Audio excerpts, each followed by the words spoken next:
Have you ever faced a decision so big it felt paralyzing? A choice that sits in front of you like a giant wall and you have no idea how to get over it. It's a choice that could change everything about your life. And the fear of getting it wrong keeps you completely stuck, unable to move forward or backward. Imagine you've been offered a new job in a different city. It's a huge opportunity, a step up in your career that you've been working toward for years. The salary is better, the role is more challenging, and it could set you on a path to achieving your long-term goals. On paper, it looks like the perfect move, but it also means leaving everything you know behind. Your friends, your family, your favorite coffee shop, the comfort of your current life. It means starting over, completely from scratch.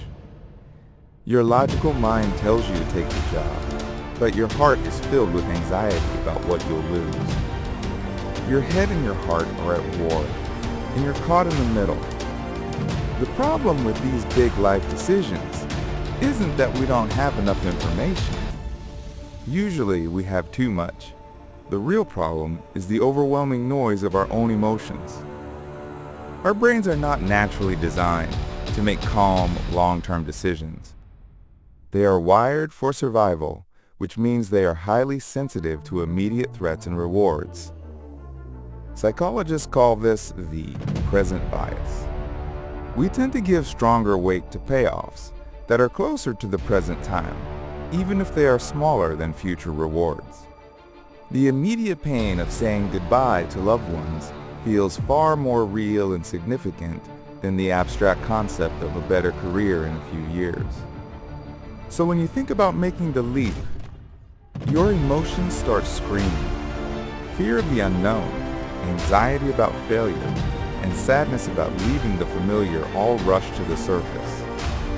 These feelings act like a thick emotional fog. They cloud your judgment and make it impossible to see the road ahead with any clarity. You might try to be rational. You might even make a list of pros and cons, trying to weigh your options logically. But you soon discover that logic is no match for powerful emotions.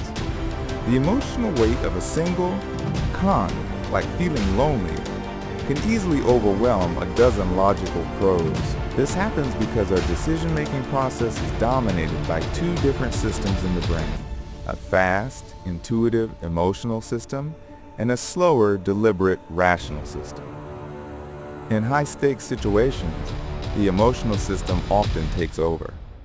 It evolved to help us react quickly to immediate dangers, like a predator in the wild. It was not designed to calmly evaluate the 10-year career implications of moving to a new city. So when faced with a major change, it sounds the alarm. This system magnifies the discomfort you'll feel in the next few weeks and months. It tells you that the current anxiety is a warning sign that you're making a terrible mistake.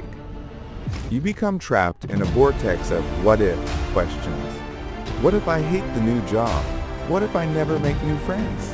What if I regret this forever? This emotional storm leads to decision paralysis. The fear of making the wrong choice becomes so intense that you are unable to make any choice at all. So you do nothing. You let the opportunity pass by, not because it was the wrong choice, but because staying put felt safer and less scary in the short term.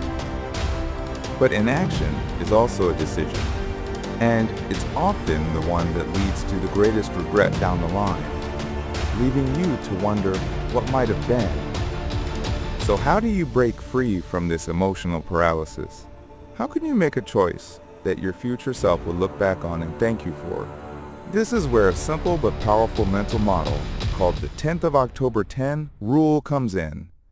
It's a tool for cutting through the short-term emotional noise. The framework was developed by business journalist Susie Welch as a way to escape the grip of immediate feelings and gain a more balanced perspective on our choices.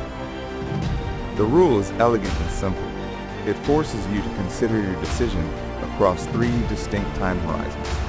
What are the consequences of this decision in 10 minutes, in 10 months, and in 10 years. Let's apply it to our job offer. In 10 minutes after accepting the job, you'll likely feel a surge of anxiety and fear. Your short-term emotions will be in control. But how will you feel in 10 months?